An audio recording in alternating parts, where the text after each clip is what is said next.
এটা হচ্ছে ইমানদারদের বৈশিষ্ট্য। আল্লাহ তাআলা বলেছেন ওয়াল্লাযীনা আমানু আশাদ্দু হুব্বান লিল্লাহ। ইমানদার যারা, ইমানের যারা দাবি করে তারা সবচাইতে বেশি ভালোবাসে কাকে? আল্লাহকে ভালোবাসে। রাত যখন হয়ে যায়, ঘুমানোর দিকে যখন চলে যায়, ওই ইমানদার বান্দা করে কি? ঘুমের দিকে যে তিনি ইশার নামাজটা পড়ে নিয়া মাসনুন দোয়াগুলো আল্লাযকারু বাদাস সালাহ, নামাজের পরে সুন্দর করে দোয়াগুলো পড়ে। এত সুন্দর দোয়া রাসূল শিখিয়ে দিয়েছেন, আল্লাহুম্মা আনতাস সালাম ওয়া মিনকাস সালাম তাবারাকতা ইয়া যাল জালালি ওয়াল ইকরাম লা ইলাহা ইল্লাল্লাহু ওয়াহদাহু লা শারীকা লাহু লাহুল মুলকু ওয়া লাহুল হামদু ওয়া হুয়া আলা কুল্লি শাইইন কাদির। اللهم لا مانع لما أعطيت ولا معطي لما منعت ولا ينفع ذا الجد ومنك الجد। আয়াতুল কুরসি পড়ে, তিন কুল পড়ে, এরপরে কি পড়ে? এরপরে ফালাক নাস ইখলাস সহ পড়ে নিয়া সুন্দর করে সুবহানাল্লাহ আলহামদুলিল্লাহ আল্লাহু আকবার বলে। এবং যদি কোনো বান্দা সকালবেলা ইস্তেগফার সেই ইস্তেগফারটা যদি পড়তে পারে, যে ইস্তেগফারটা পড়লে পরে রাসূল বলেছেন সকালবেলা বললে সকালবেলা পড়লে পরে সন্ধ্যার মধ্যে মৃত্যু হলে পরে বিনা হিসাবে জান্নাত। اللهم أنت ربي لا إله إلا أنت خلقتني وأنا عبدك وأنا على عهدك ووعدك ما استطعت أعوذ بك من شر ما صنعت أبوء لك بنعمتك علي وأبوء بذنبي فاغفر لي فإنه لا يغفر الذنوب إلا أنت। এই সাইয়্যিদুল ইস্তিগফার যদি কোনো বান্দা সকালে পড়ে, বিকেলের মধ্যে মারা গেলে সোজা জান্নাত। বিকেলে পড়লে পরে রাতের মধ্যে মারা গেলে পরে সোজা জান্নাত। জোরে বলে সুবহানাল্লাহ। এই সমস্ত দোয়ার মধ্য দিয়ে সম্পর্ক গড়বো আমরা কার সাথে? কিন্তু আজকে সম্পর্ক গড়তেছে কিসের সাথে? কিসের সাথে? যদি জরিপ চালানো হয়, কতক্ষণ আমার হাতটা মোবাইলে চলে, কতক্ষণ আমি ফেসবুকে থাকি, কতক্ষণ আমি ইউটিউবে থাকি, কতক্ষণ আমি অনলাইনে থাকি, এই যে আমার সময়গুলো চলে যাচ্ছে, তার চাইতে একটু কম করে যদি আমি আল্লাহকে সময় দিয়ে যাই, জিকির আজগারে যদি একটু ব্যস্ত থাকি, যদি আমরা আল্লাহর কালাম নিয়ে যদি একটু ব্যস্ত থেকে যাই, কত বিশাল পুরস্কার আমার আল্লাহ রেখে দিয়েছেন। আল্লাহ বলছেন, বান্দা আমাকে স্মরণ করার জন্য 1 হাত আগাবি, আমি তোর জন্য 10 হাত আগাবো। তুই আমার দিকে হেঁটে হেঁটে আসবি, আমি তোর দিকে দৌড়ে দৌড়ে যাব। আল্লাহ তো কোনো বান্দাকে জাহান্নাম দিতে চান না, কিন্তু বান্দা জাহান্নামে যাবে বান্দার দোষে না আল্লাহর দোষে? বলেন বলেন, আল্লাহর দোষ না বান্দার দোষ? কিছু কিছু অকৃতজ্ঞ বান্দা আছে, বলে আল্লাহ তুমি আমারে ঠিক করে দাও না কেন? এরকম কিছু বেকুব আছে না? আছে না নাই?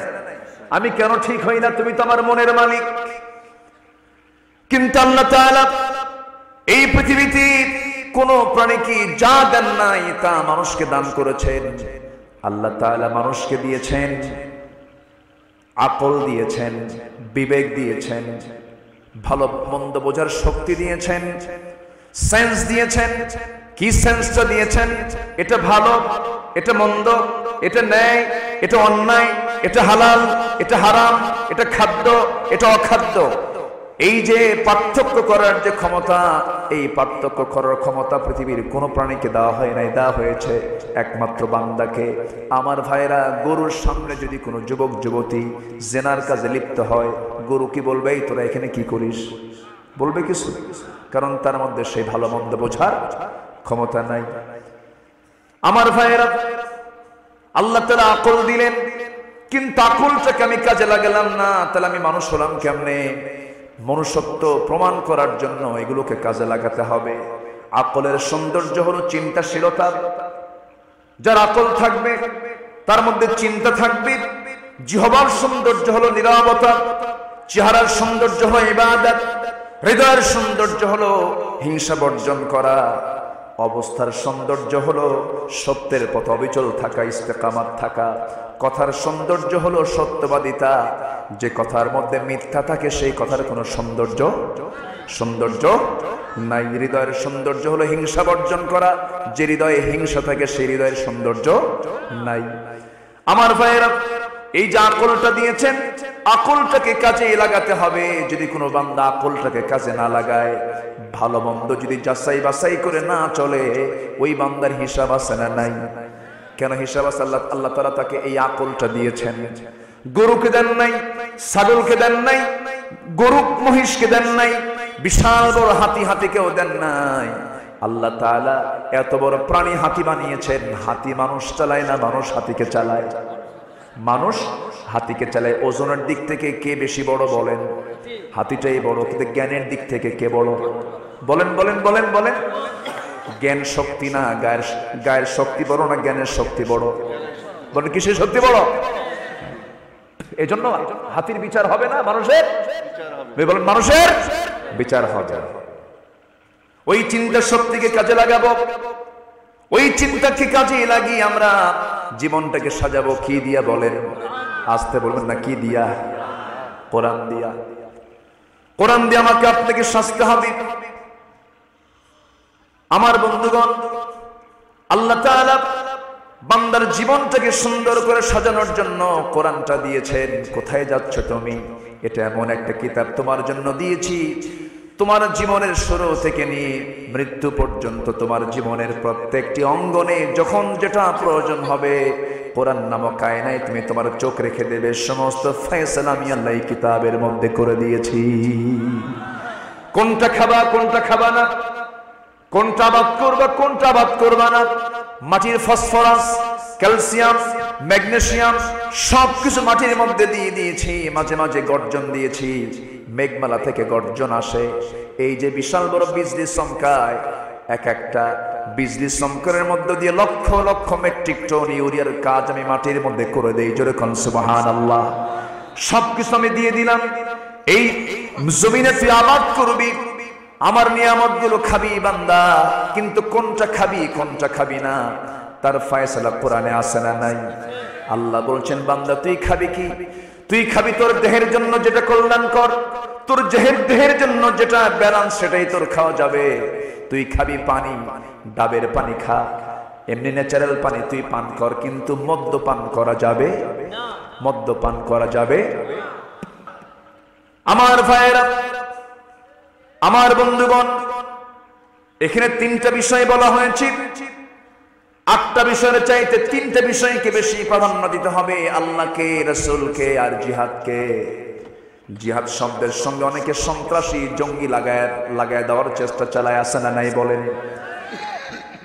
ইউক্রেনে হামলা করলো রাশিয়া, ইউক্রেনিয়ান যোদ্ধারা নিজের দেহের সঙ্গে বোম ফেট করে রাশিয়ার টাঙ্গুলো উড়াইয়া দিল, জীবন দিয়া দিল, তারা হয়ে গেল জাতীয় বীর। আর ওইদিকে ফিলিস্তিনের মুসলমান ইসরায়েলকে প্রতিহত করার জন্য অস্ত্রের সামনে সামান্য একটা ইট দিয়ে মারল ফিকা, তারা হয়ে গেল জঙ্গি। মুসলমান প্রতিহত করলে জঙ্গি হয়ে যায়, আর ইহুদি খ্রিস্টান মোকাবেলা করলে তারা বীর হয়ে যায়। ওরা আমাদেরকে কি বুঝায় দেখছেন না? কি বুঝাচ্ছে ওরা আমাকে, কি শিক্ষা দিচ্ছে? ওদের কাছে শিক্ষা নেওয়ার কিচ্ছু নাই, কারণ ওদের কাছে ইসলাম নাই। ওরা কি আমাদের শিখাবে? কি শিখাবে ওরা? প্রথম বিশ্বযুদ্ধ করেছে কারা? ওরাই করেছে। দ্বিতীয় বিশ্বযুদ্ধ করেছে কারা? ওরাই করেছে। এডলফ হিটলার এট এ টাইম গ্যাস চেম্বারে তুলে একদিনে 60 লাখ ইহুদিকে হত্যা করেছে। হত্যার ইতিহাস মুসলমানদের নাই, হত্যার ইতিহাস ইহুদি খ্রিস্টানদের আছে, মুসলমানদের নাই, ঠিক কিনা?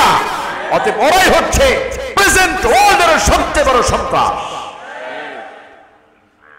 সম্মানিত ভাইয়েরা, ইসলামে সন্ত্রাসী নেই, ইসলামে আছে ভালোবাসা। ইসলামে কি আছে? ভালোবাসা। কষ্ট পাচ্ছেন আপনারা? সম্মানিত ভাইয়েরা, সম্মানিত বন্ধুগণ, আল্লাহ তাআলা বলছেন জিহাদকে তোমার ভালোবাসতে হবে। জিহাদকে তুমি এড়িয়ে যাবা? নামাজ তো তোমার ডিউটি, নামাজে তুমি হাজিরা দিবা। কি দিবা? হাজিরা দিবা। যেরকম সেনাবাহিনীর সৈনিকরা সকাল বিকেল হাজিরা দেয়, লেফট রাইট করে। কেন করে?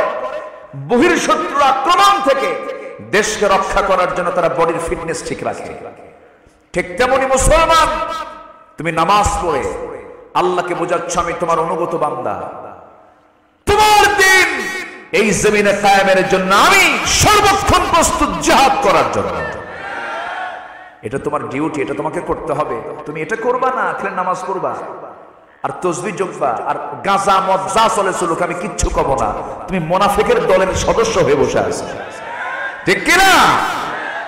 যে মুসলমানের ভিতরে ন্যায়ের আদেশ অন্যের নিষেধ করার চিন্তা কাজ করে না, সে মুসলমান নয়, মুনাফিকের বাচ্চা সে।